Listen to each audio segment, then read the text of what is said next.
we are recording. Positive. Things are moving in the right direction. Are they? Well, I don't know. Depends on what industry you're talking about. Yeah. It's the X's and No's show. I'm Brian Moot, Jasmine Sadri with me. As always, follow the @XNO podcast on YouTube as well. Jump in the comment section and just talk all your shit because Jasmine lives for it. Oh. Like after a long day at the office for Jasmine, you know, making deals, doing podcasts, doing digital. She wants to come home, have a nice glass of red wine, and just fire at you people. And troll.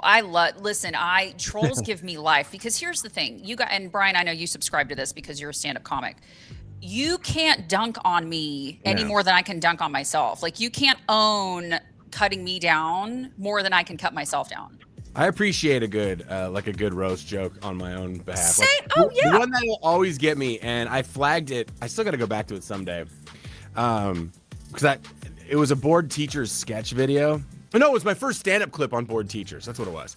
And I was about 25 pounds heavier than I am right now. Mm-hmm. And I was wearing jeans that were a little form-fitting. The form was a little bit bigger than I'd like the form to be. And I was like, man, I hate these. And I'm wearing a jacket. This is how I know when I feel fat is when I wear a jacket over my shirt. Because I feel like it hides. Welcome to being a woman.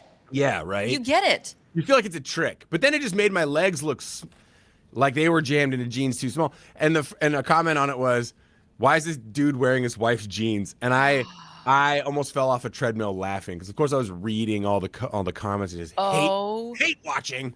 My God, that was funny. I was like, you know what? That's funny. Yeah. You know what? Seriously, if you roast me and it's funny, I love comedy. So like, if it's smart, yes, up top. If you give me something that I look at, I'm like, that's pretty good right there, because those jeans are too small. Right. Those jeans are too small. They're not supposed to be. They are too small. But they are. Whatever. It happens. Yeah. All right, we got a fun show today. I got a story about Hayden Panettiere. Rest in peace.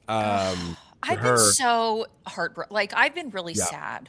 It's a bummer of a story. We'll get into those details as well because, man, there's a lot to Which is corny because it's not like her and I were close. No, not like her and I were either. She made fun of me a couple times in L.A. We'll get to that. I also definitely missed my shot at Hayden Panettiere. No looking back at it, but we can make fun of it. Oh, Brian. It's going to be a little L.A. heavy because also Dane Cook, we're going to talk about his brother stealing from him. Which makes me want to punch my face, you saying any show is L.A. heavy because I hate L.A. But we've got you. It's really LA heavy too, because we're going to talk about. Well, no, but this brings you back a little bit because we're going to talk about what kind of a mess the Lakers, Dodgers, all those teams are right now, and it bolsters your Luka 2028 campaign. I know, Project 2028, baby, he's coming back. Project 2028. Let's get into Pat McAfee's album. Was it Diary? The hate for Pat McAfee was off the charts this week. Were you seeing it all? Yeah, look. Here's the thing. I don't know Pat McAfee, but when I was, you guys did like a show together. We did. He also did stand-up comedy. I've done a bunch of shows with Pat McAfee years ago in Indianapolis, where he was like Pat McAfee's weird because he creates this environment where he's like, I'm the villain. Everybody hates me, and it's like, how? They just gave you $60 million. What do you mean everybody hates you? It's like he has mastered like the straw man thing that athletes do where they're like, they all can't stop talking. They're my haters. And they're like, who are you talking about, dude? Like, because he's like the diary of whatever it is figure, a controversial figure. Oh, yes. I know what you're talking about. It's like a it's like a Jelly Roll album. Yes. Oh my God. You're going to say this and I'm going to remember it randomly and I'm going to spit it out. Yeah, it's like a Jelly Roll album. I mean, basically, it's like Jelly Roll came out and Pat McAfee was like, yeah, I can do that. I can sing and rap. I mean, but I feel like listen, okay, but here's the deal. If we step back, look at everything going on. Great for Pat McAfee. You would feel literally untouchable, unstoppable. Yeah, exactly. Like you could I would be feeling like, sure, Jasmine, let's put out a rap album. I'd be like, yeah, F it, I'll do it. Look, it makes all the sense in the world. Once you know they've got digital numbers. They're like, Pat, look, if just a third of your fan base streams this album one time, you're going to make 3 times what it cost to make it. Yeah. And people talking about how bad it is. Like he knew coming out that there were going to be people like, this is crap. It's not rap, it's crap. That old, when grandparents used to be like, "What is this rap? It's more like crap." And they thought it was such a, ooh, I dunked on this kid. It's crap. It's really funny to me. So when I met Pat McAfee in 2010, 11, I was playing Indianapolis a lot because I was doing Midwest college shows, and my buddy Bowers owned Morty's Comedy Joint in Broad Ripple. And so I would always just, if I had like 4 days between two Midwest gigs, I was not going to fly back to LA. This is useless. So I'd go and just stay in his basement and hang out and do comedy every night. They'd pay me and I'd eat for free and we'd have a good time. So I met Pat a few times. And it's funny because his comedy is exactly like his game day appearances. Like, he's aggressively not funny. What would we expect, though? Like, what but like... he's like not a funny guy, but he yells things in a cadence where it's like so rhythmic where people will laugh only because like, oh, he stopped talking. That's funny. So he's Dane Cook. Yeah, kind of with less, I don't ever think he sits down and writes it. But it's funny because I think the real reason that he blew up is because he painted this anti-establishment sports persona, but really he's not. He's pretty establishment. Like, sure. You know what I mean? Like, he's not, like, in a weird way, it was like, during the pandemic and stuff, people were criticizing Aaron Rodgers for the vaccine stuff. And so anti-establishment almost became like, hey, we're not going to talk about that. We're just going to stick to sports. Right. Oh, the whole stick to sports crowd. Yes. Yes. Because before the pandemic, being anti-establishment was like getting up there and going like, yeah, we don't really want to talk about like, oh, let's break down wins over replacement or plus minus. Right. And then anti-establishment was like, no, we're going to talk about like the social aspects. We're going to be funny about it. And then as soon as that paradigm shifted, so then all of a sudden Pat McAfee had this environment where he's like, nah, man, we're fighting for the everyman. We're anti-sports radio. We're not going to talk about anything controversial. We're just going to yell at each other about who hits hardest in practice. But you know what I mean? Yeah, I do. But you know what? I think, and we know this because we are both in broadcast, there's an audience for everything. And so, and Pat McAfee is like literally living, breathing proof of that based on the amount. I mean, like, look at all the money, and he's going to be on the Monday Night Football coverage. Monday Night Football, college game day. Like he is everywhere. And honestly, good for him. Truthfully, like honestly, like I don't know like how you could hate on somebody who just took what he had, grabbed it by the horns and like, fuck it. Why would you not? Leaned into, I'll just be loud and obnoxious. And that's how I made my career. That's how we all. The irony of either one of us talking or criticizing that. Right. But it's like, I'm just going to lean into what's me. Like, Pat McAfee, when he toured as a comedian, was great at hyping the crowd and bringing up real comedians. Right. Who, like, do this for a living and know the nuances of joke setup and storytelling. And he's just raw energy. Like, when I see him on Monday Night Raw, another place you'll find him, like doing WWE stuff. He's everywhere. It's like, that's what he should be doing. Jumping onto tables and stuff. But that's kind of the mindset he had doing stand-up comedy. And it's funny because a lot of the guys in Indianapolis, the comedians, we're very nice to him. And wow, what a twist that's been when the guy's getting $60 million and taking care of everyone on his staff. Okay, so by the way, how about you send Pat an old, hey old friend, want to hop on our podcast? Hey, Pat, I think we're still Facebook friends, to be honest. You should totally Brian, oh my God, our algorithms would go crazy. Okay, that's a new segment for both of us, because I think we're both probably Facebook friends with weird famous people. From like just doing show business for years, like when we first started out, like let's go through our Facebooks for next week. And how famous is Hal Sparks still? I mean, that's a funny one. Hal Sparks could have been more famous. I know. Put off that American Idol thing. This is what we're working with. But we'll message them and see if they'll come on the show. But through Facebook, can't like we got to do it through Facebook and see if whoever's still running that. Okay. Just act like, especially if you had a conversation with him before and just pick back up on it. Like, 9 years, buddy. Hey, what's up, Hal? I know. Well, I mean, look, Joe Rogan was on my radio show 20 years ago. We have a picture. Should I be gross and be like, hey, Joe? Yeah, I opened for Joe Rogan at the Paramount, the Moore Theater in 2007. The Real Men of Comedy Tour, sponsored by Bud Light. Real man of genius. Mr. Comedy something something something. Yeah, Yes. that was me. Okay, so see, we can get Joe or Pat on. I believe this. Yeah, we can try. We'll labor for it. Let's talk about this Penn State Coke ring thing. What a shocking school. My Why God. does Penn State, like when Penn State commits crimes, They go all in. yeah, like they're federal. Like there's going to be an investigation. It's not like every other school's like, man, we had this really unfortunate incident happen. We're investigating it. Penn State's like, yeah, FBI is going to be here for a couple years now, untangling this disaster. Well, I mean, ever since what? Joe Pa and the Jerry Sandusky, that whole horrible, basically child sex trafficking ring situation, essentially. Well, just the abuse going on behind the scenes in locker rooms and all sorts of just awful. Like we joke, obviously, but it's not funny. But then it's like you see this headline, and it was so crazy that it could just only be Penn State. Truly. Right.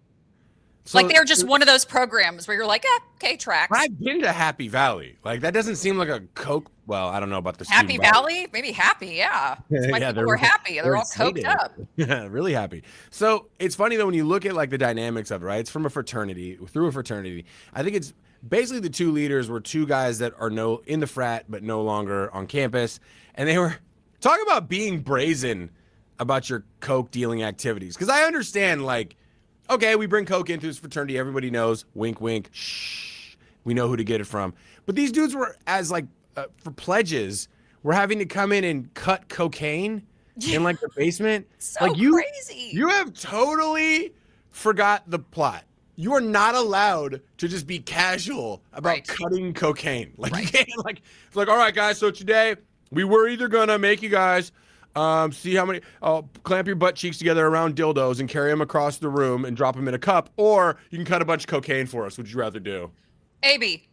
AB, what are we going? Yeah, like what? But I feel like if you're at that, and listen, I'm a chick. I've never been in a fraternity, but the fraternity hazing is next level. Yeah. So you just don't ever know what to expect. But I feel like, to your point, holy shit, that's so brazen. It really is. What are we doing? Like these are guys that are pledging. Like you don't know that, you don't know them. Right. Like their loyalty. Right. You don't know if you tell some dork he can't be in Sigma Alpha Epsilon, he's gonna be like, well, you know what they are doing? They turned it into Pablo Escobar's basement down there. I'm like, oh, interesting. My dad's a lawyer. Right. He's a sheriff. Right. Like, to me, I saw that and I was like, nuts. That is gonna be, and it's like federal charges. Yeah.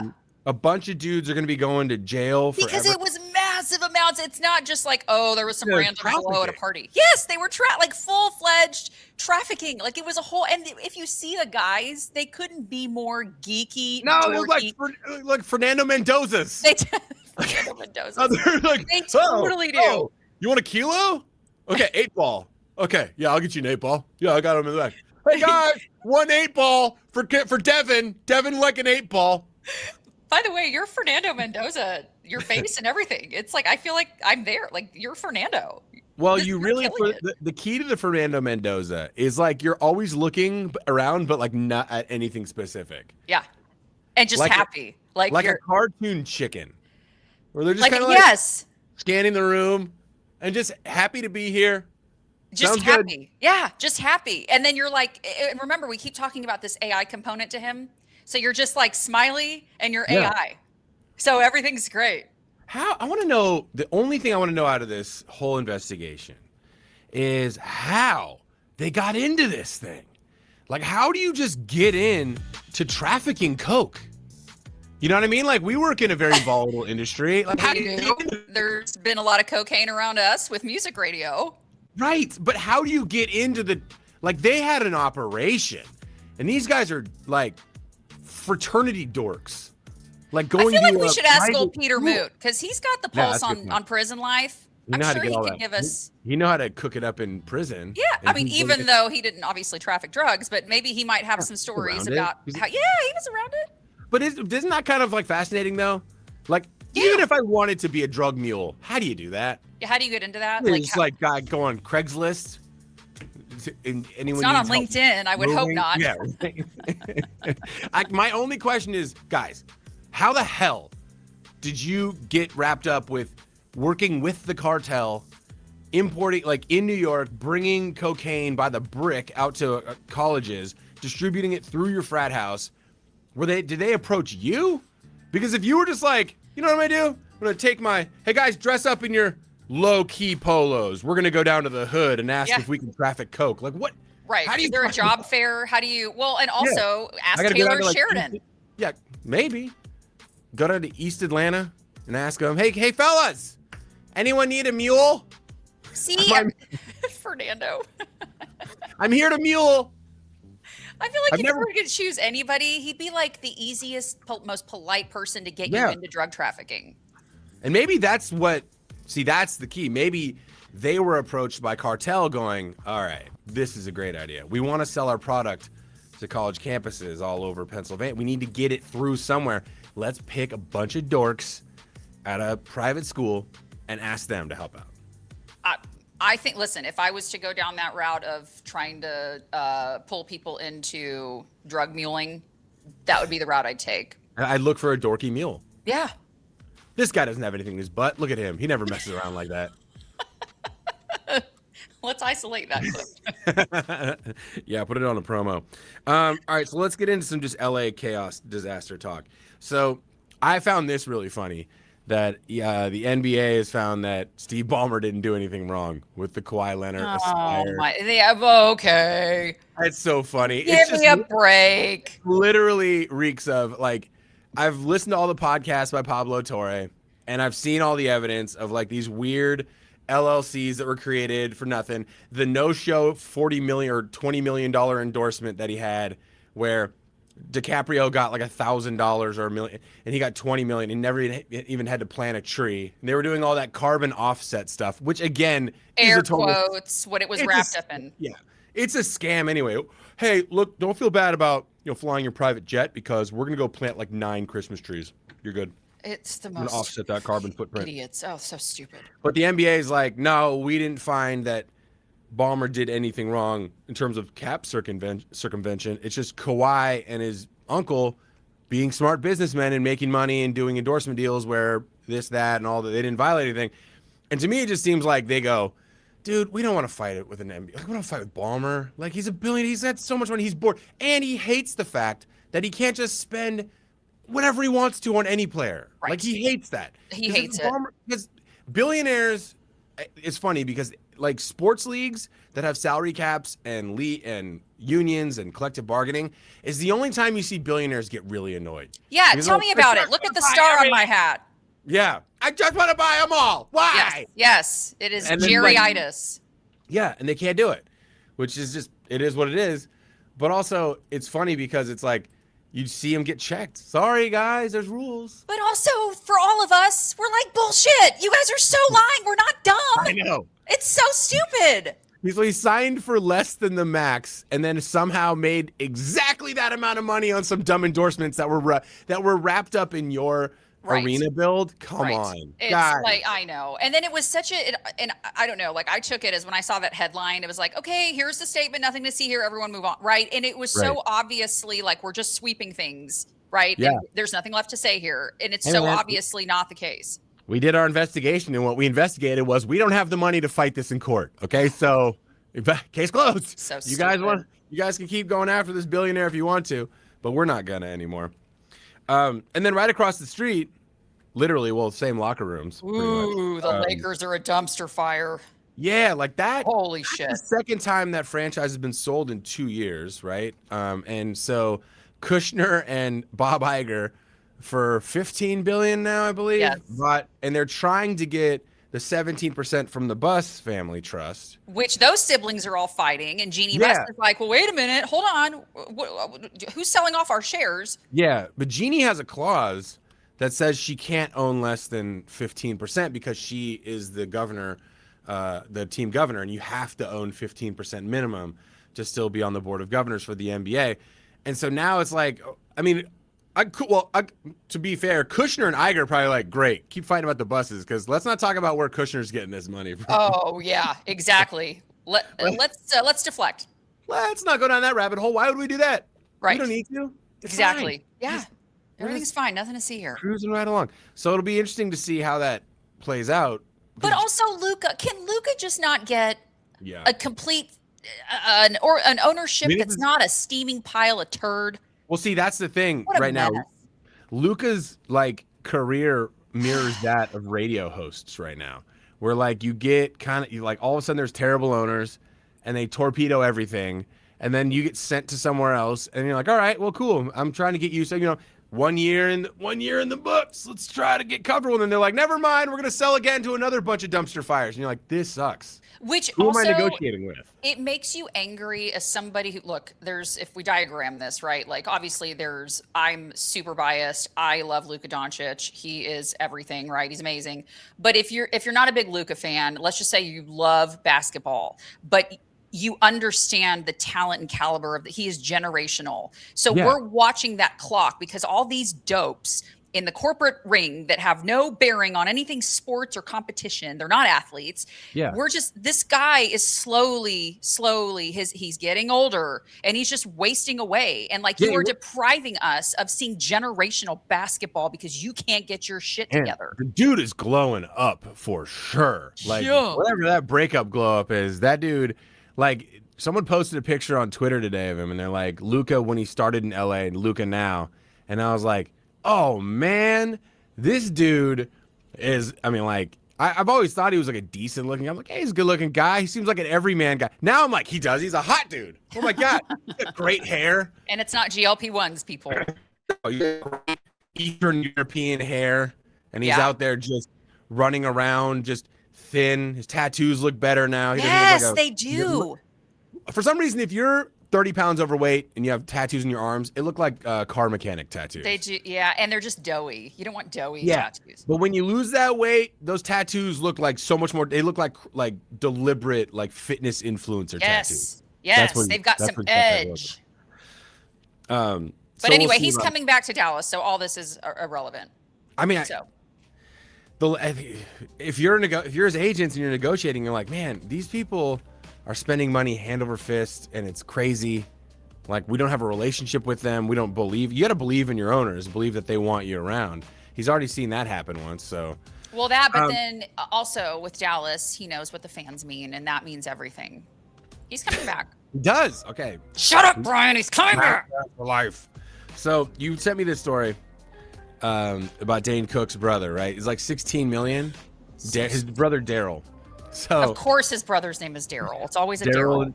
It's like a half brother, I think. He's a former like Boston police officer who then became security guard and all sorts of stuff. And he stole. So I was living in LA and I was friends with Dane's sister Courtney from living in Boston.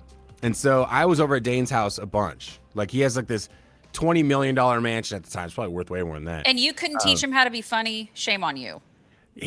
Dane's so weird. He doesn't drink, but he has a kitchen full of booze. But he has sex with underage girls. Make it make sense. Like it's super creepy. Like, and you don't drink and you're like, you have everything under the sun. Also, one day I walked out, like we were all there like, hanging out watching football, and I walked out to the pool and not Chris Evans, but Chris Pine was just sitting in the pool. Wait, that Chris Pine? Yeah, Chris Pine, the actor, was sitting in the pool. What is your life? Playing guitar. At the time, I was like, what is happening right now? I just moved from Boston. I was like, 24 years old. And I'm like, that actor, Chris something, is playing acoustic guitar in the swimming pool right now. It's just so weird. And there's a massive view, like 180-degree view of like downtown Hollywood, and then you could see all the way out to like Malibu and Santa Monica and stuff. Are we Facebook friends with Chris Pine? Is this part of the challenge? Can you bring Chris on the show? I should check to talk about this. But I remember that was all happening when his brother got busted stealing this money, and his brother, and everyone's like, how? And Dane, I like overheard a conversation once, and Dane was like, he was sitting there and he goes, well, guys, I don't do my accounting. And my accountants flagged it eventually when it became too crazy, but I also just don't know what's coming in, what's coming out. And at the time, like Dane was touring nonstop arenas, right? Like he was like the first arena comic. Oh, I know. Oh, I don't know how much you make. My friends loved him. Yeah. I could not stand him. I don't know how much you make doing arenas, but it's in the millions, like every show.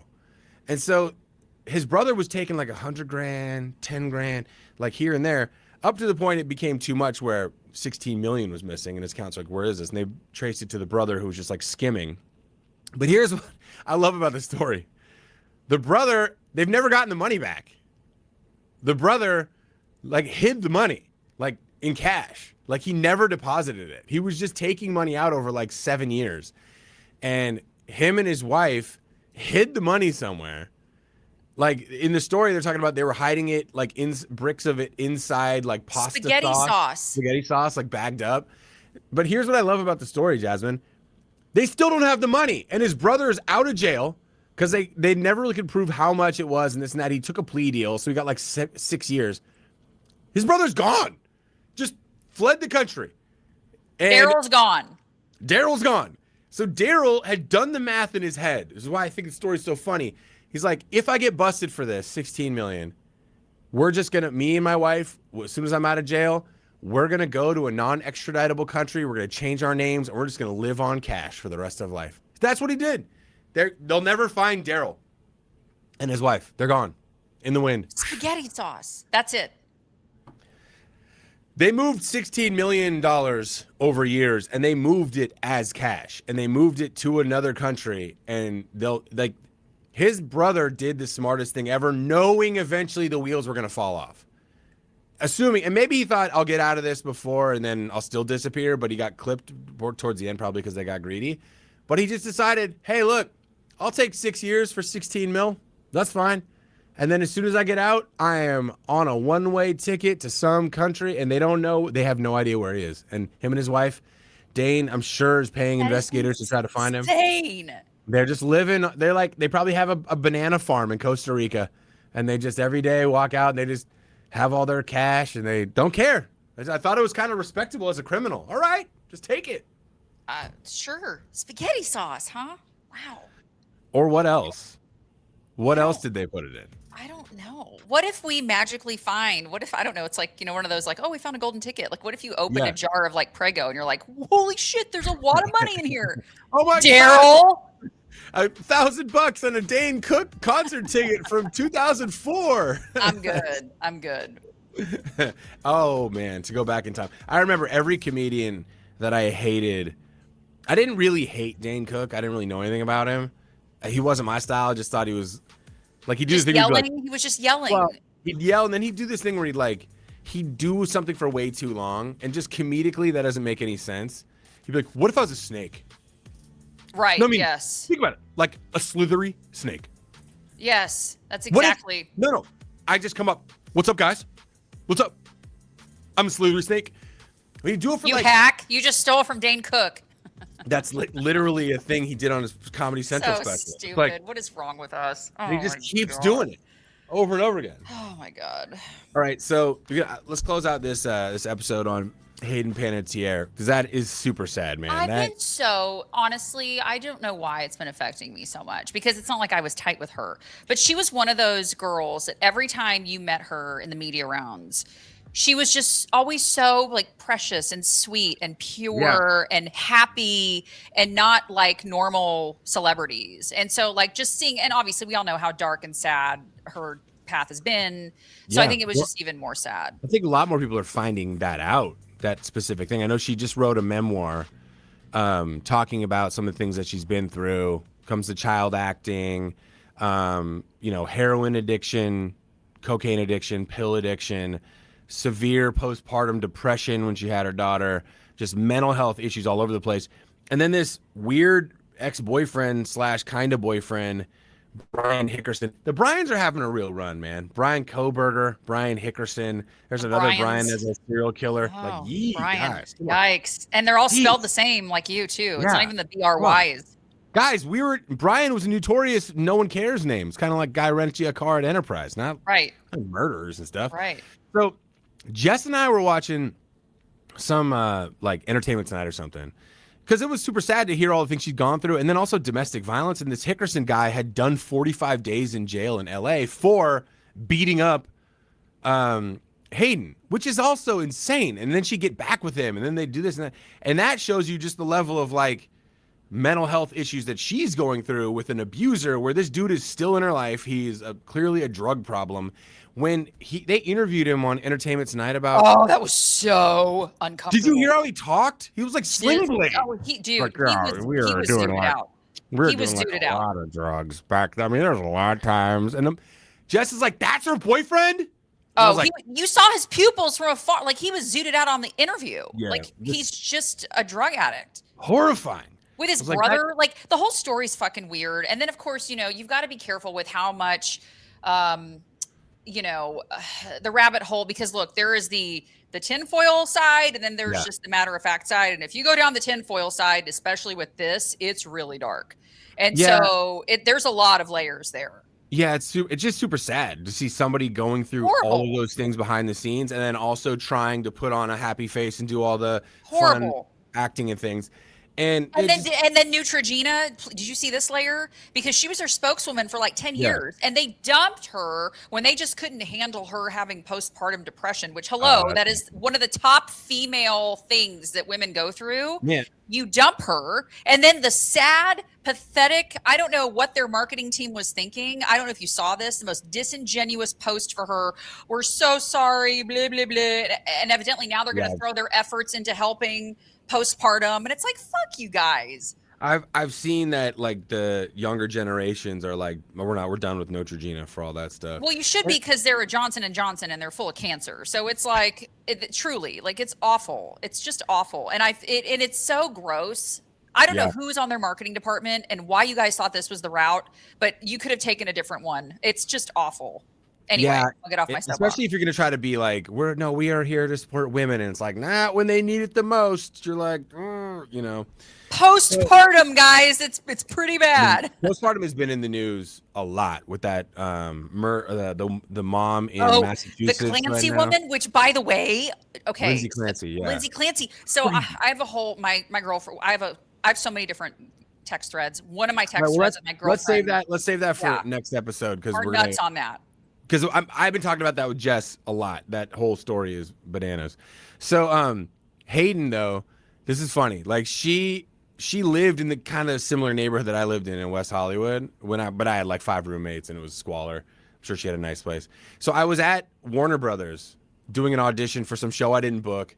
And every audition I do, I'd be so weirded, like, in my head afterwards, because you walk out and you're like, thanks, guys. And then you walk out and you're like, I bombed that so bad. And I'm just, in my head, not paying attention. And I had borrowed my cousin Julia's Prius because I didn't have a car in LA because I couldn't afford one. That's the most LA thing to say, that you borrowed I borrowed a Prius. Well, it's about to get more LA. So I walked up to this Prius and I opened the door, and like, all of a sudden there's a blonde girl in the front seat of the car, and she's like, ah! And I'm like, ah! I'm like, oh my God. And then I realized, like, oh my God, that's like a famous actor. I'm like, her name is Hayden. In my head, I'm like, I didn't know her last name. I was like, her name is Hayden. And I'm like, oh my God, I'm super sorry. I wasn't like trying to carjack you. And she goes, yeah, I almost pepper sprayed you right now. I was like, okay, haha. We're like laughing a little bit. And I'm like, I'm sorry. My Prius is like right parked like behind, 1 row over. And I'm like, my bad.